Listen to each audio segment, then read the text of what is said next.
Stop using these words. I want to, I should, I need to, I must. They seem harmless. They may even seem productive, but they're secretly keeping you stuck. I'm Neil Beerbaum, and I'm going to show you how, if you change just a few words in your vocabulary, it could change your entire life, starting today. And before you check out, at the end of this video, be aware you can't get a tool as powerful as this and not have a user manual. So you'll need to watch through the second half to get that bit. Everything we humans create starts with language. Here's an example. If you think about going to the gym, you think it first, then you might tell someone. In other words, you speak it, and only then do you go. Hopefully. But we'll get to that. It all starts with words. Without words, we'd get nothing done. Now here's the trap. Most of us don't know how much power is in the words we use. So we fill that stream with weak words. We say things like, I want to start a business. I should work out more. I must finish my studies. I need to be better at relationships. These statements might feel productive, but they're really just wishes. They describe an inner state and seldom lead to outward action. In other words, they don't engage your power. They don't move the needle. They leave you right where you are. You want to know the words that do change your life? Try these. I will. I promise. I commit. I am going to. These are what we call speech acts. They declare a future. They engage your identity. And they demand action. Try it out right now. What's one thing you've been thinking you ought to do and saying you want to do, should, need, or must do? Say it again now, using those words, should, need, must. Can you see how little impact it has? It may even make you feel worse because that undone thing weighs even more heavily on you now that you've pointed it out to yourself. Now change your words. Say, I will, or I promise, or I commit to do that thing. How does that feel? A little scary? I hope so, because that means you take your promises and commitments seriously, which is necessary for this whole process to work. And most of us do, and that's why we avoid using these words in the first place, because we know what it means when we say them. It means we need to act, right? So you can see the immediate impact that this can have. I mean, if every time you're about to say one of those weak words, you replace it with one of these, what would happen? My guess is you'll start to speak a whole lot less and do a whole lot more. You might also want to try it out with a friend or colleague next time they talk about doing the thing they're not doing and how it's frustrating them. So if they say, I want to start writing again, invite them to change their language. Say to them, what if you change I want to I will? They'll probably hesitate and offer a bunch of excuses, which is only proof of how powerful that shift in language is. It's also proof that they do take their promises seriously, so it would make it all the more powerful for them to say it. If they don't want to, don't push it, leave it with them. But if they do say, I will, then watch how their energy shifts. It'll be like they've stepped into a new version of themselves. Believe me, I've been doing this with my clients for decades, and it works. So from now on, try this. Notice when you use weak words, replace them with power words. Then add a time by when you will do whatever it is that you said. So it's a what by when. And then follow it up with one immediate action, even a small one. So instead of saying, for example, I should meditate, say, I will meditate, or I commit to meditating for 5 minutes today. Then do it today. Or you might say, I promise to study for 5 hours on the weekend. We trust that you will do that, will follow through with it.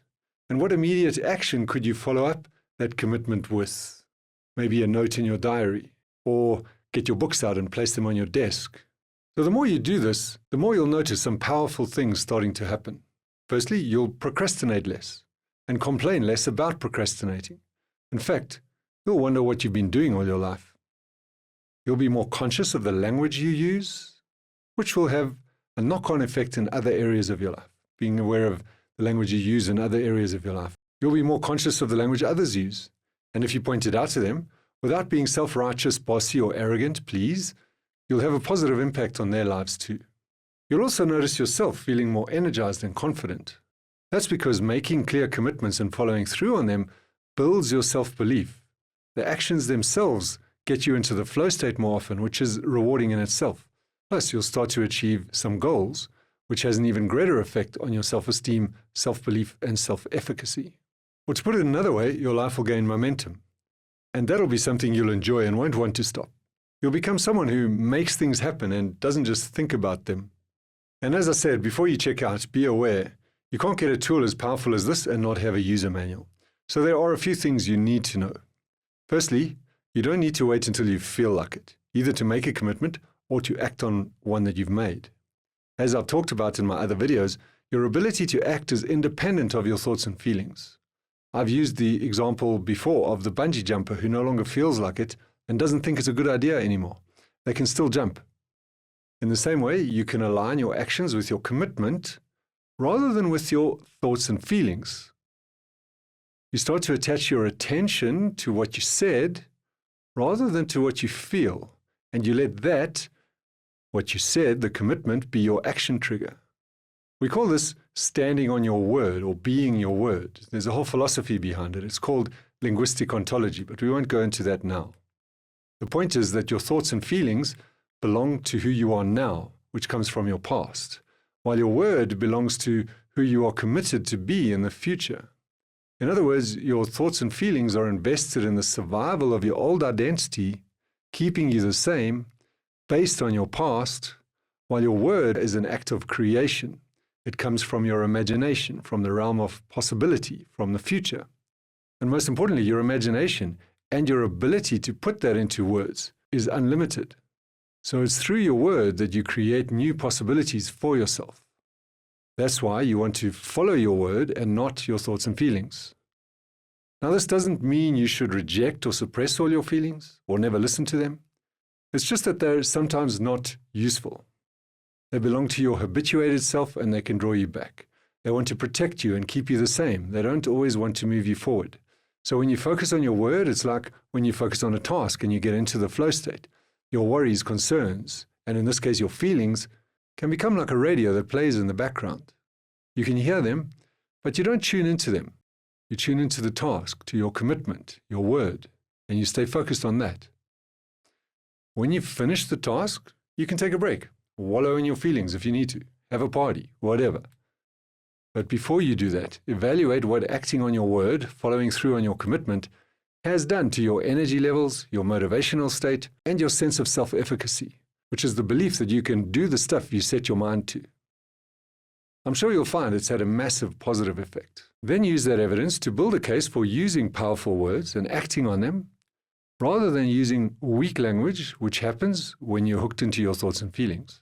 The second item in the user manual is that you don't need to know how you're going to do something before you commit.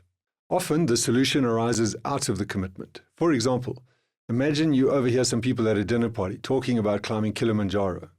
If you're not involved, then nothing much will change in the world the next day. However, imagine if you'd sworn an oath with your friends to climb it together in the next 6 months. What would happen the next day? You'd probably feel quite energized by the decision and maybe a little afraid, maybe some regret.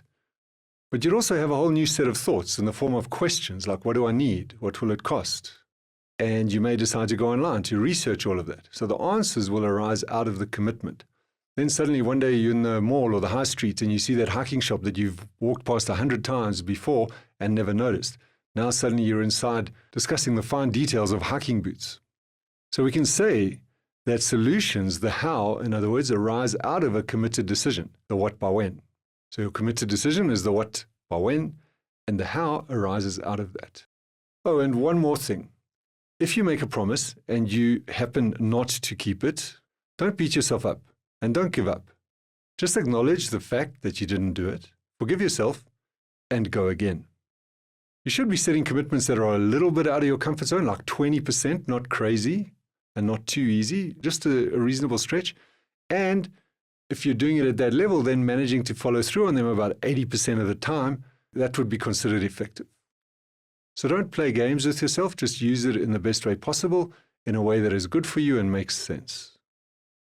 So, what will you stop saying today? And more importantly, what will you commit to? Drop it in the comments. I want to hear from you. I will fill in the blank. I'm Neil Beerbaum, and I'm here to help you take action, speak powerfully, and create the life that you really want.